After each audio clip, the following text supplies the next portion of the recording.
Matt Moscona. I'm very important. After further review. Say it one more time. After further review with Matt Moscona. And here we go. Live from the Raising Cane studio. Let's ride!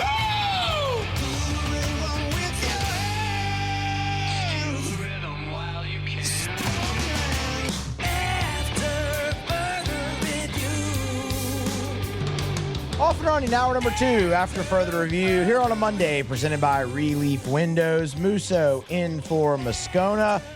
Jordan Kitchens, Paul O'Neill along for the ride, and we're glad to have you along for the ride here as well.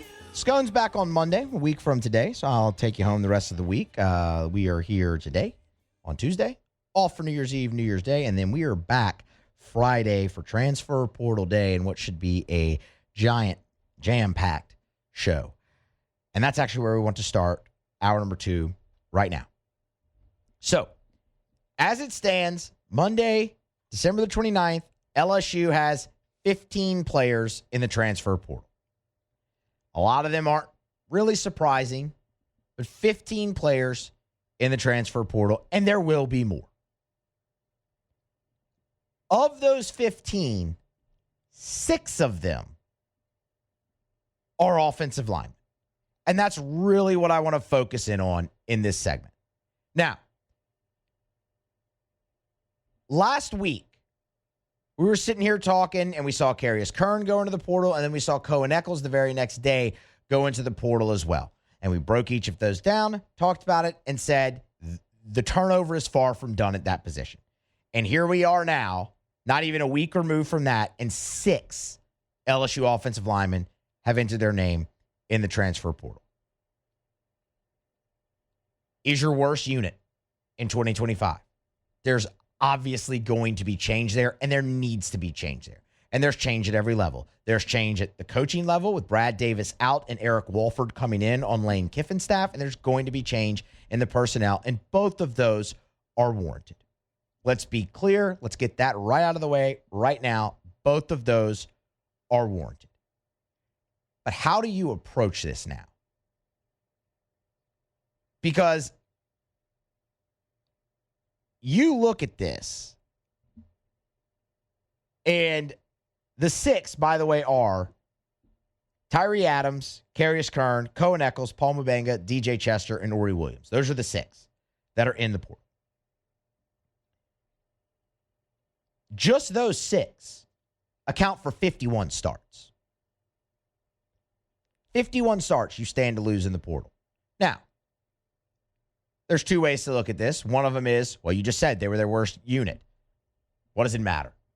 They started 51 games. It wasn't productive. You're not missing much. That's one way to look at it. I don't think that's necessarily the right way. We'll get to that. The other way to look at it is, man, you stand to lose a lot of depth. Because make no mistake about it, LSU is going out and they're going to get starters. Day 1 starters on the offensive line. You have to have that. But the depth, that's important too. And I don't believe, as I sit here and talk to you right now in this very moment, I don't believe that all 6 of those players leave. I think some of them end up back at LSU. I think what you're seeing right now in the portal era is you're seeing guys like you would in the NFL go and test the market. Their agents are encouraging them to do that. Now, it's a lot more risky in college than maybe in the NFL because once you enter your name in the transfer portal, there's no guarantee that you have no ties to the school anymore. They don't have to take you back if they don't want to. You could go test the market. It's not there for you, and then you're just out of luck. So it's a little bit risky, but I do think you're seeing that, and not just at LSU, at many schools and at many different positions where guys are going test the waters and test the market. What can they command potentially in NIL, in the portal, in rev share, in all of that? And you know what? Good. If you want to take that risk and realize that you don't have something to fall back on, good on you. It's your right. And if your agent's advising you to do that, maybe it's the prudent thing. And I think there's some of that happening here with LSU. But that's still 51 starts. And if you look at what that leaves you with, it's not much. Of starting offensive linemen, because Josh Thompson's also out of eligibility, that leaves you with just Weston Davis slated to return right now. So, I mean, you're looking at a lot of Tyler Miller, who's a freshman offensive tackle, didn't play at all. Solomon Thomas, you have him, didn't play at all, right? Kyrie Lee, junior, redshirt freshman guy, both Bordelon brothers. It's Ethan Callaway, Braden Augustus. It's depth. It's not experience depth like you could potentially have with any of these six if they decide to pull their name out in return. I should also mention Braylon Moore. I mentioned of your starting offensive line, Weston Davis, the only one slated to return. Braylon Moore has a decision to make with NFL draft and whatnot. It sounds like he's potentially leaning toward returning for LSU, which would be huge. He was your best offensive lineman, and it takes care of the center position. You have to build this thing inside out. We all know that when it comes to an offensive line. So Braylon Moore is in that. He is in that discussion as well. But outside of that, it's a lot of guys who just haven't played. That's the other way to look at it. So what might this look like in the portal for LSU, and can it be successful? Here's the thing. You can go and get plenty of guys in the transfer portal. In this most recent cycle, Lane Kiffin at Ole Miss signed five offensive linemen in the portal. 2 of them became starters for the Rebels, and another one of them played 8 games. So that's a pretty good hit rate. But what worries me about that is the continuity aspect. If you do lose these guys, and you're basically looking to rebuild your entire offensive line, continuity does become a concern, because that was another thing that was a concern for LSU this entire season. Y'all, a week before the opener at Clemson, they benched Weston Davis in practice and had Carius Kern out there playing right tackle. That's a week before the season. They were not settled. The continuity was not there. And then you had injuries and poor play, and it just shuffled the offensive line constantly throughout the season. And you look at improvement and the lack of it throughout the year, that's not the be-all, end-all of it, but that's certainly part of it. So if you're going to have to go out there and basically replace a full offensive line, maybe outside of Braylon Moore, because I think he's the only one who has a starting spot locked down for next year, how quickly can they gel together as a unit? And what do you have behind them as well? He can go get the numbers.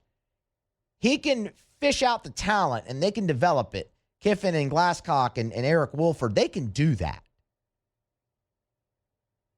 But the continuity piece is a big part of that. And I'm not going to lie, man, replacing potentially an entire offensive line, at least you would think, with all due respect to Weston Davis, you would think 4 out of 5 starters if Braylon Moore decides to come back.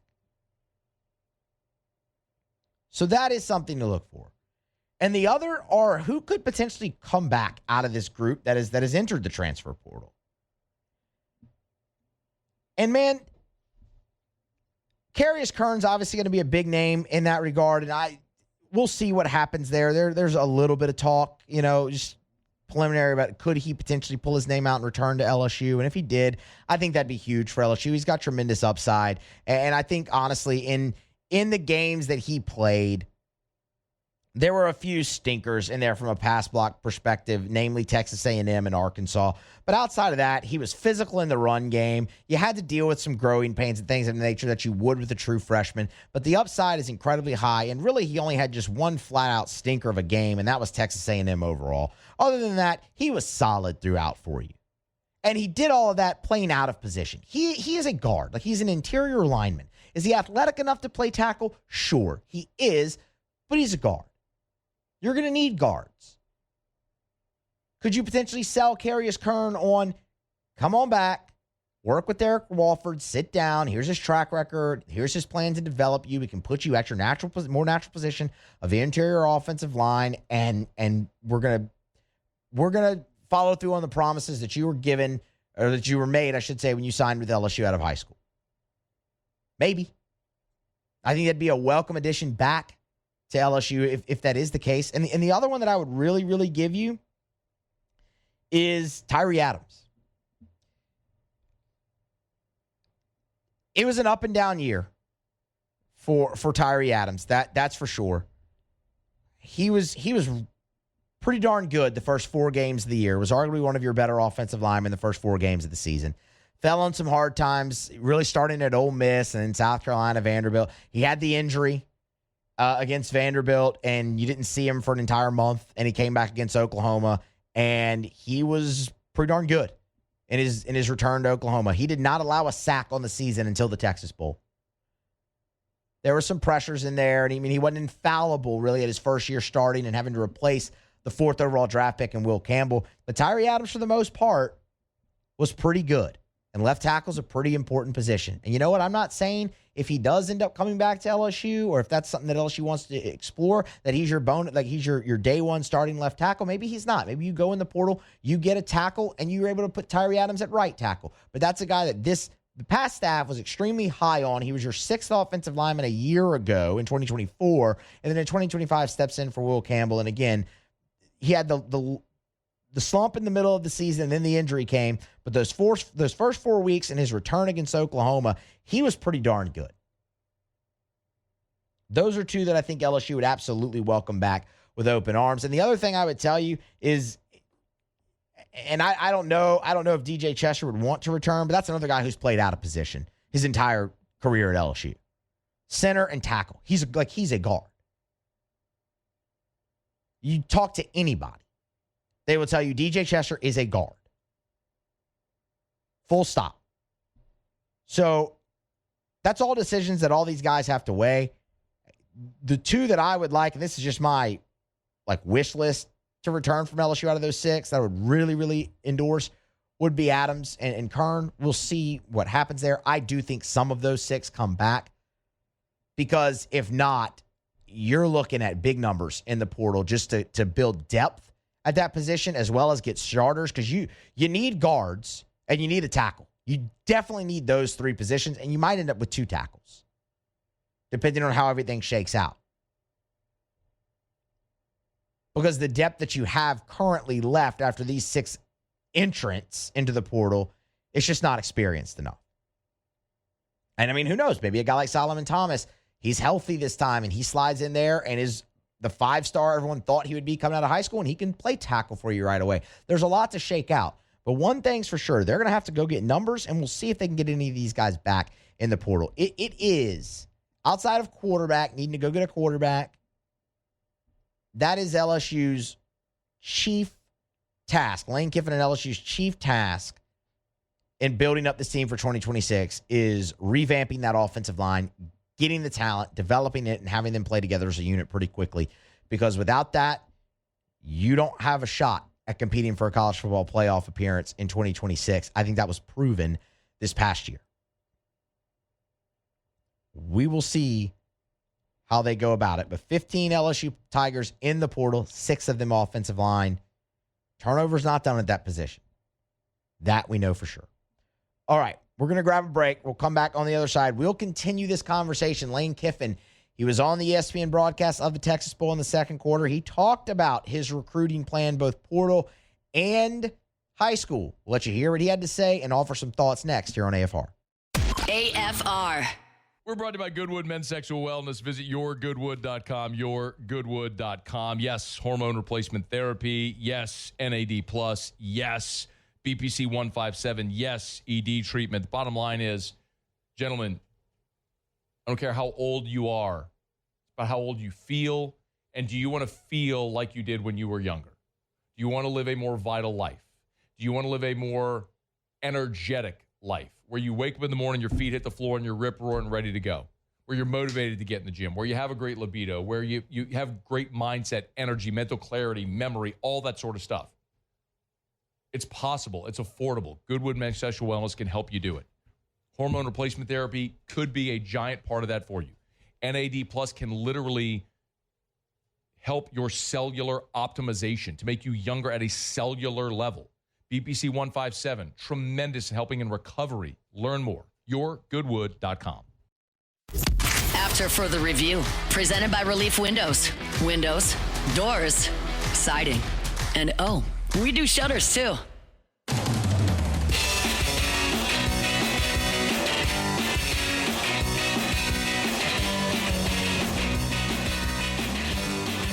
All right, back here on AFR, Monday edition, presented by Relief Windows. Muso in for Scone.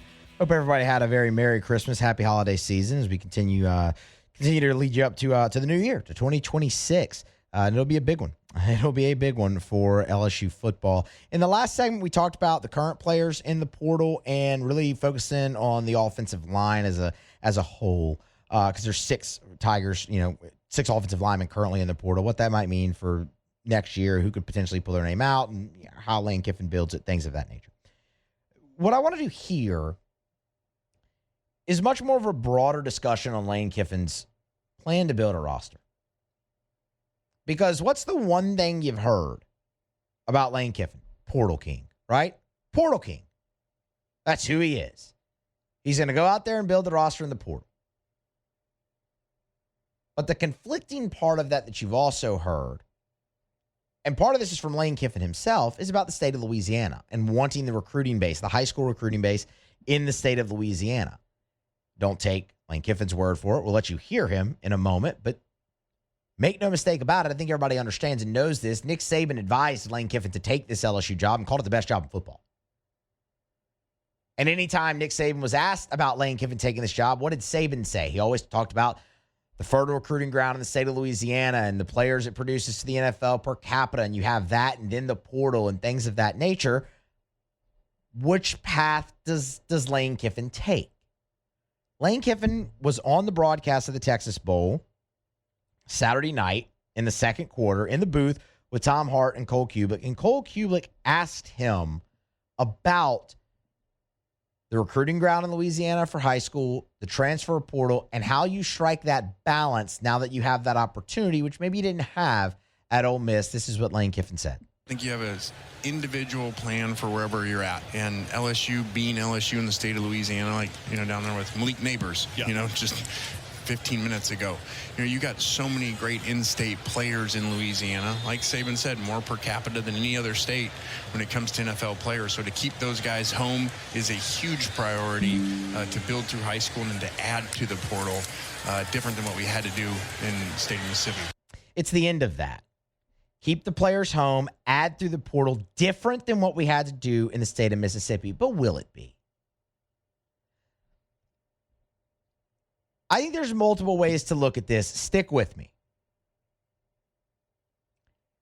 It's very easy to hear him say, lock down the state, add through the portal, different than what we had to do at Ole Miss, and think, okay, the last guy who you just fired and are paying $54 million tried to do that. That's what Brian Kelly always said. He wanted to build it through the high school ranks and supplement where needed in the portal, and that didn't work.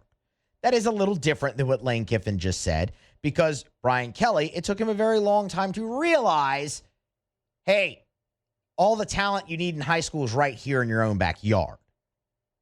But I think the year you look at and go, can that be successful, would be 2023.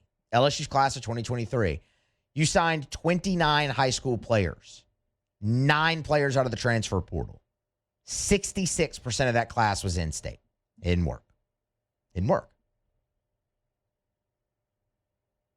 For whatever the reasons, it didn't work. I think when you hear a coach say that, lock down the state, add to the portal, like when I'm looking through this, that's the year that really jumped out at me there.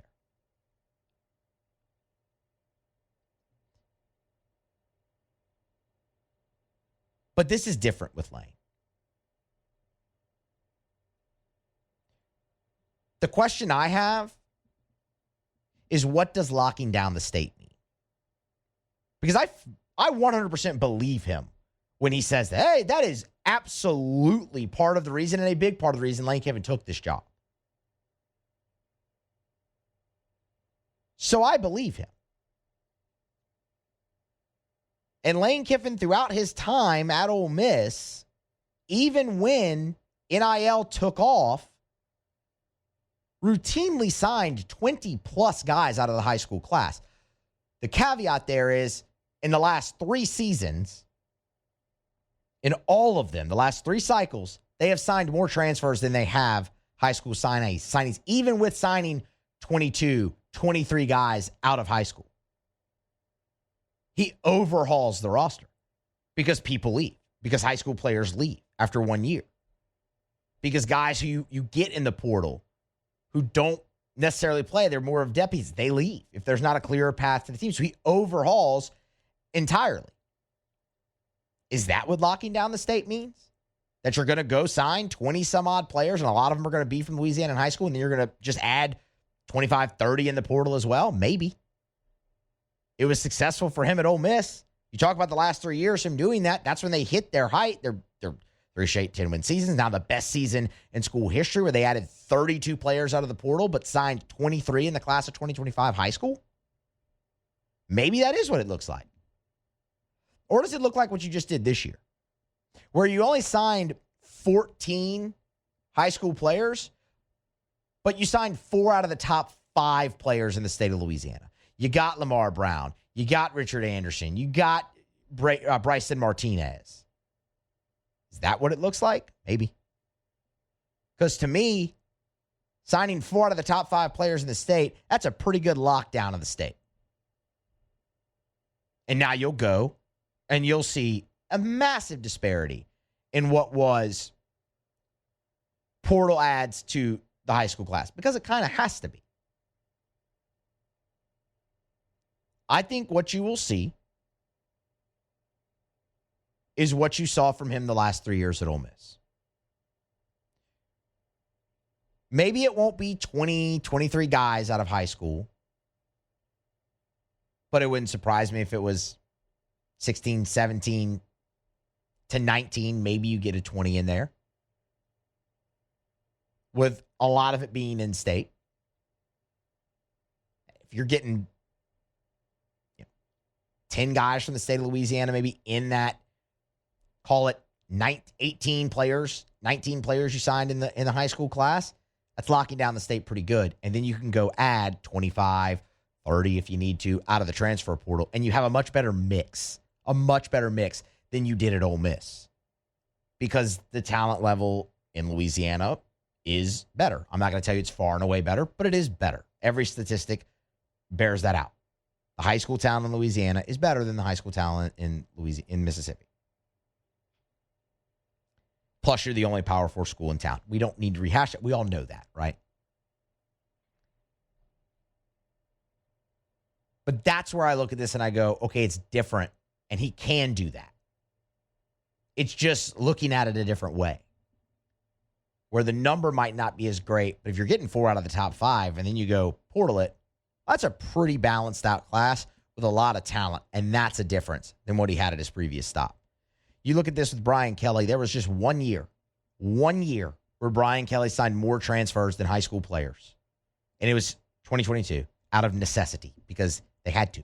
Because what he inherited was a team of 34 scholarship players, and yet you had to be able to compete early and immediately, which they did. They made it to the SEC championship. You had to do that. The problem is, the other cycles, that wasn't the case. Even a cycle ago, LSU signed 23 high school players and 18 out of the portal. So even then, it's different. But when you hear Lane Kiffin say, high school, lock it down, add in the portal,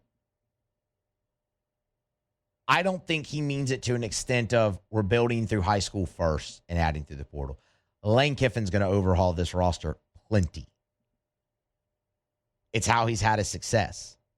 And why, just because you're at a new spot with more resources, why would you change what you do? You wouldn't. That's how you've had your success.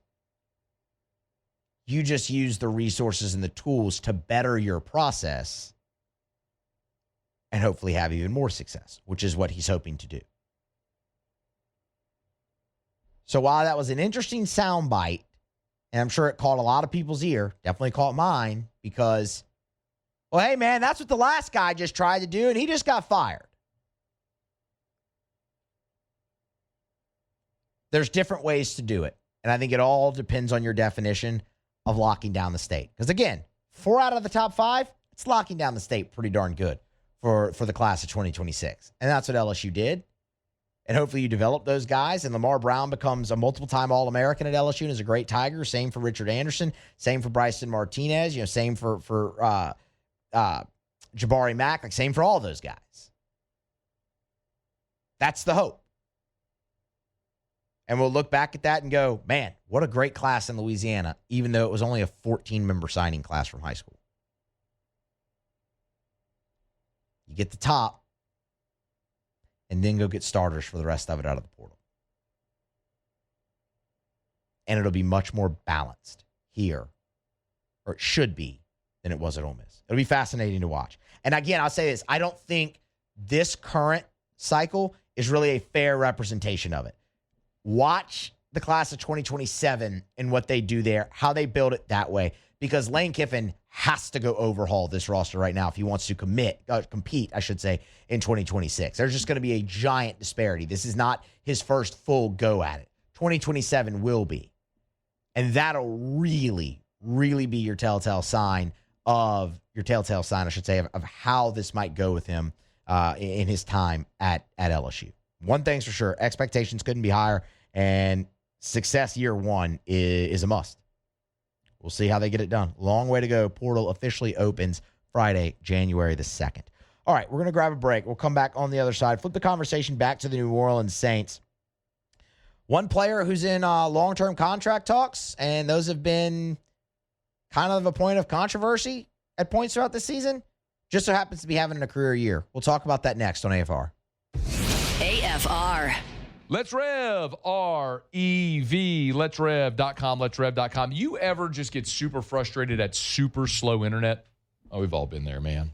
The little spinning wheel, slamming your keyboard or your mouse, pounding the desk because it's so frustrating. Your internet's so slow. Storm comes, knocks the power out, knocks the internet out, knocks the cable out. You're so frustrated. Maybe that's just me because I get kind of angry about things. But it's annoying. Nobody wants that to happen. Rev can help. They're local and 5 gigs, lightning fast speeds, and backed by an all-fiber network. Fiber. It's buried under the ground. I mean, you don't have to worry about a storm coming, knocking the power lines down. Let's Rev. Listen, more than 70,000 Louisiana homeowners and business owners trust Rev. You should as well. R-E-V. 90 years of local experience. Let'sRev.com. Let'sRev.com. After further review, presented by Relief Windows. Windows, doors, siding. And oh, we do shutters too.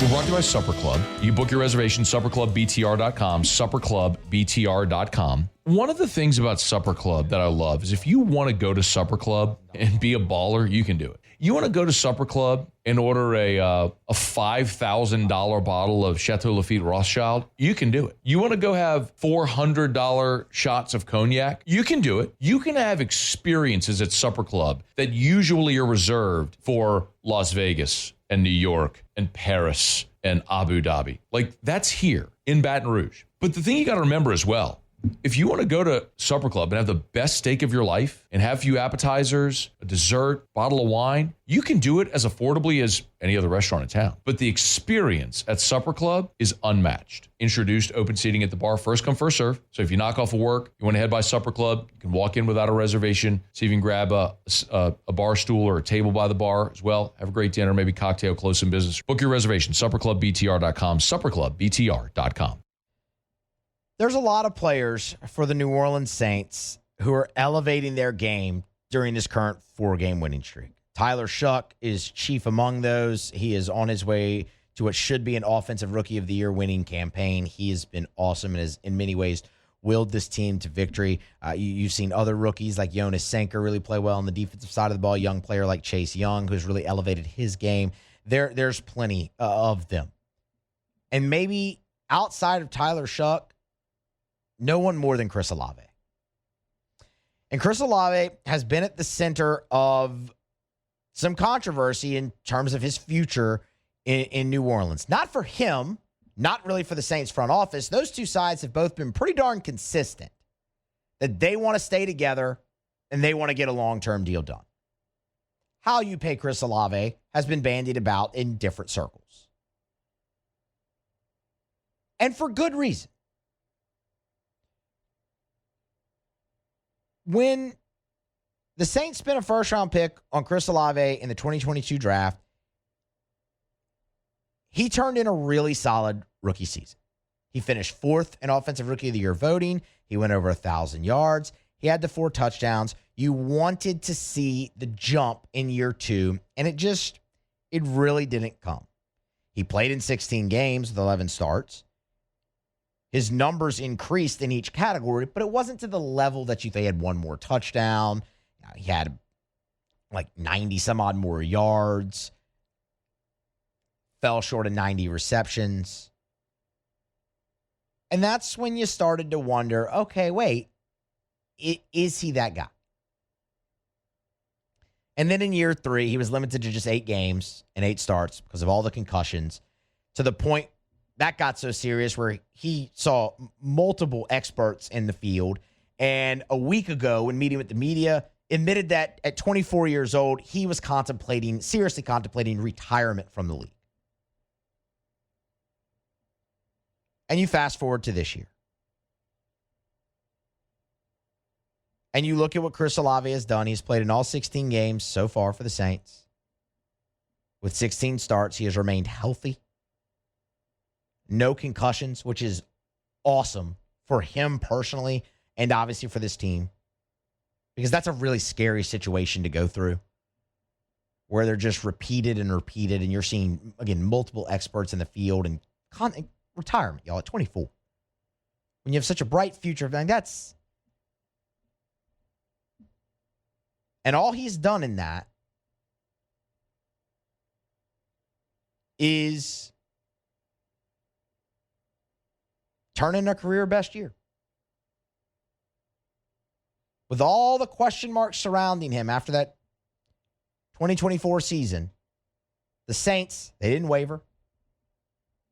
Chris Olave, team option? Yep, pick it up in April. He's under contract through 2026. Let's start working on a long-term deal.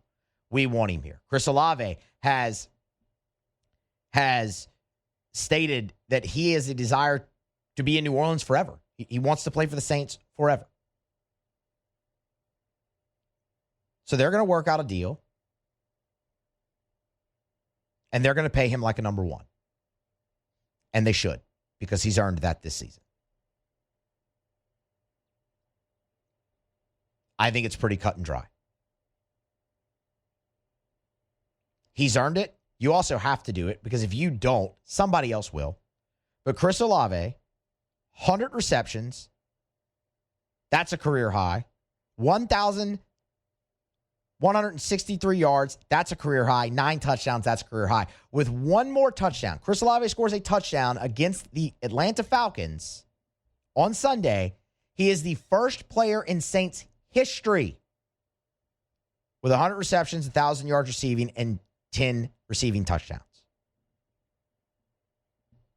That is a remarkable season off of such hardship. And what he's done, specifically the last 3 games and even the last 2, when he has been forced to be the only option.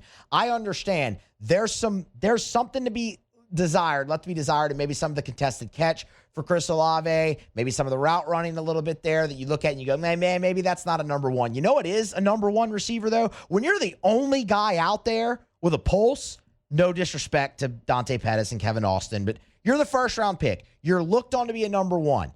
You're the only guy. You're the main option. There's no one to take the heat off of you, and everyone on the other sideline knows that.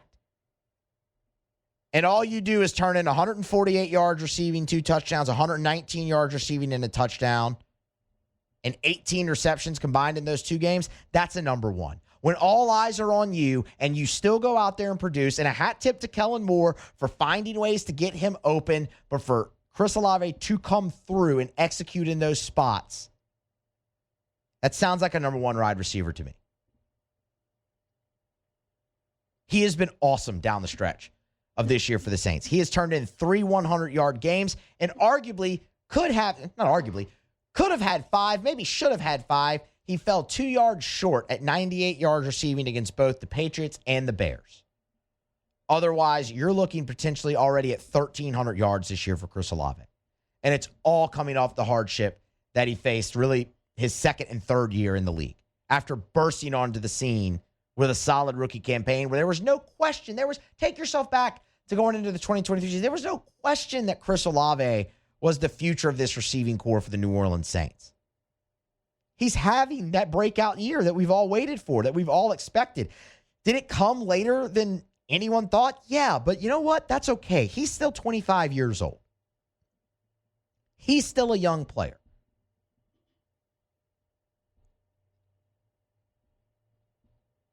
And I'd rather him turn in the career year when you're looking to sign him to a contract than not. And that's one reason the Saints are going to pay him as a number one, and they should.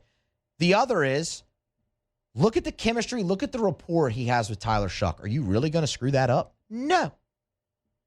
No. In no world would you ever think to not keep those two together. With what they've shown you this season and in the last 8 games, and specifically the last 2, once again. Shuck, you feel like is your quarterback of the future. Well, that's his top target. That guy's not going anywhere. This is ultimately what you wanted. When you're going to re-sign a player, extend them, pay them like a franchise player on your team, you want to see them take the next step in order to do that. And Chris Olave has done that this year. He's been awesome. Has he been perfect? No. Find me a football player that is. Find me a person that is. But what he has been is the best that he's been to this point in his career. That's what he has been. And these last 2 weeks in particular, when he is the guy that everyone's keying on, he's turned in, for my money, the best 2 performances of his career. And it's going to earn him a contract that he deserves. We'll see ultimately when the Saints get that done, whether that's right after the season, maybe right before training camp. One thing's for sure, they have him under contract for 1 more year because of the 5th-year option. They're going to get that deal done. They're going to want to get that deal done before the season kicks off in 2026 and have him locked up for Tyler Shuck and this offense. It's been an awesome fit between those two in Kellen Moore's system. It's resulted in a career year for Olave, and it's about to result in a big payday, which he has absolutely earned. All right. We're going to grab a break. We'll come back on the other side. We'll close out hour number 2 with Tigers in the Pros. Still got to get to some Tyler Shuck. The Rookie of the Year odds have been updated. Depending on where you shop, Tyler Shuck is the favorite, or he's right behind Tet McMillan, but that really should be academic. But we'll talk about that, but more how he's just continued to elevate the New Orleans Saints and the historic nature, again, of another start for him. We got to talk about Michael Van Buren's future at LSU as well. All that and more to come as we close out hour number 2 and get into hour number 3 of AFR. It's a Monday show presented by Relief Windows. Muso in from Moscona. Tigers in the Pros is next. AFR. Christmas is in the rearview mirror, and maybe you didn't get what you want, so how about you gift it to yourself? Go by Clegg's Nursery, any of the 4 locations, and they got tons of options. Yeah, they still got a great selection of poinsettias, a lot of beautiful plants that love this cooler weather. And remember, this is still the perfect time to go plant that fruit tree, that citrus tree that love this cold weather. So get by Clegg's Nursery, an amazing selection at any of the 4 locations. You know where they are. Sieg near Airline, LA 16 in Denham, Mid-City on Donmore, and the Garden Center on Greenwell Springs. Tell you every day to buy local, shop local. And yes, they still have an amazing selection of outdoor decor, the tuned wind chimes we tell you about all the time, the bird feeders, the hummingbird feeders, all of the different doormats and garden decor. They've got it at any of the 4 Clegg's Nursery locations. So do what I've told you to do for, a decade now. Buy local, shop local, and be sure to tell them Matt sent you in to Clegg's Nursery. After further review, presented by Relief Windows. Windows, doors, siding, and we do shutters too.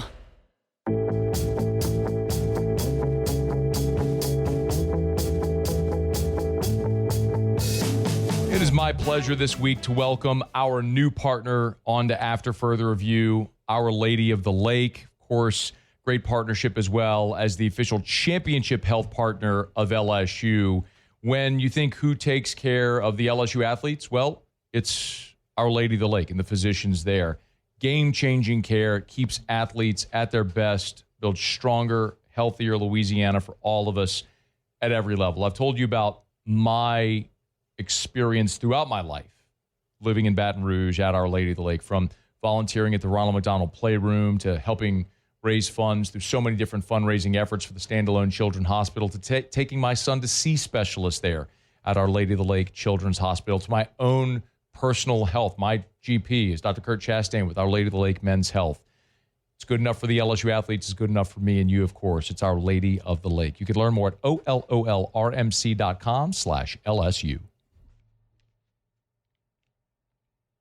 All right, closing out hour number 2 here of After Further Review on a Monday. Let's do it with Tigers in the Pros. Tigers in the pros. They still bleed purple and gold. They're just really rich now. All right, we're going to start with Jamar Chase. The Bengals put it on the Arizona Cardinals a Sunday afternoon up there in Cincinnati. Jamar, 7 receptions, 60 yards, and 2 touchdowns in the ball game. What's more important, though, that is Chase, with those 7 receptions and 60 yards, becomes the first player in NFL history to record 80-plus receptions, 1,000-plus receiving yards, and 7-plus receiving touchdowns in their first 5 seasons. He has done that 5 years in a row to start his career. First player in NFL history. He's just different. And, I mean, I think we all knew that when he was at LSU. And as soon as he got into the NFL, I mean, he's just hit the ground running. He's been phenomenal.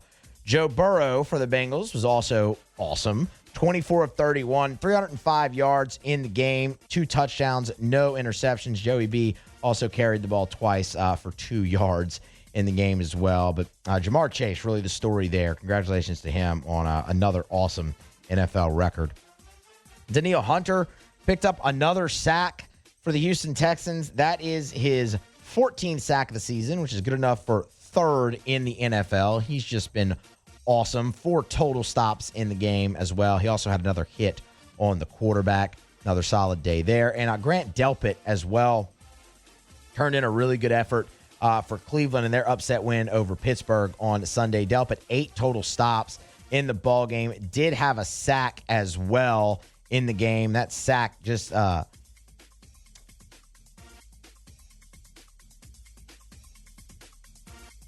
What did the sack do? I lost it. There it is. His 2nd of the season. Sorry about that. I had it on a different page than I was looking at. And then Patrick Queen was on the other side, a former LSU teammates there. He was on the other side for the Steelers. Turned in 5 tackles, 1 of those for a loss. All right, that's Tigers in the Pros. It's After Further Review here on a Monday, presented by Relief Windows. Muso in for Moscona. Moscona's back a week from today, so that's the 5th, January the 5th. He'll be back, and boy, he's gonna have lots to talk about because this is gonna be a busy week. You know, we've already talked plenty about transfer portal today. Paul tells me in the break that a 16th LSU Tiger has entered the transfer portal. That is Princeton Malbrew. Again, played sparingly in his time at LSU. Spent most of the time on special teams, a few snaps here and there on defense, but mostly a special teams player for the Tigers. And he will seek greener pastures. Or I shouldn't say greener pastures. He'll seek a new opportunity to further his college career. It will not be at LSU. So Princeton Malbrew becomes the 16th player to enter the transfer portal for LSU, the first one here on Monday. And there will be more. The transfer portal officially opens on January 2nd. So we'll close out today's show, have a show on Tuesday. We'll be off Wednesday, Thursday for New Year's Eve, New Year's Day. We will be back here for a jam-packed 3 hours on Portal Day, January the 2nd, when it officially opens. That's expected to be a really, really big year for a big day for LSU. One decision that's going to factor into LSU's future is that of Michael Van Buren. What is he to do? We will talk about that next as we kick off hour number 3 of AFR. Sports Center is next, and then hour 3. AFR. Brought to you by Evermore. Drink Evermore, EVAMOR, evermore.com, evermore.com. For elite athletes, for someone who just wants a healthier lifestyle. Maybe you're a parent, you want a healthier option for your children. Evermore is a great option. I would highly encourage you, bottom line, if you're drinking tap water, don't. Bare minimum, filter your tap water. But the best option is Evermore. This is natural artesian water. It's underground aquifers on the north shore of Lake Pontchartrain, right there in Covington. They dug a well into that aquifer, and I mean, it's literally thousands of years in the making. That's why they call it Mother Nature's masterpiece. That's what they're pulling out of the ground. The only filtration is take like the sediment from the ground out of the water, and it goes right into the bottle. So it never touches air until you uncap it, take that first delicious sip. Learn more where you can buy it, great retailers or online, EVAMOR, Evermore.com.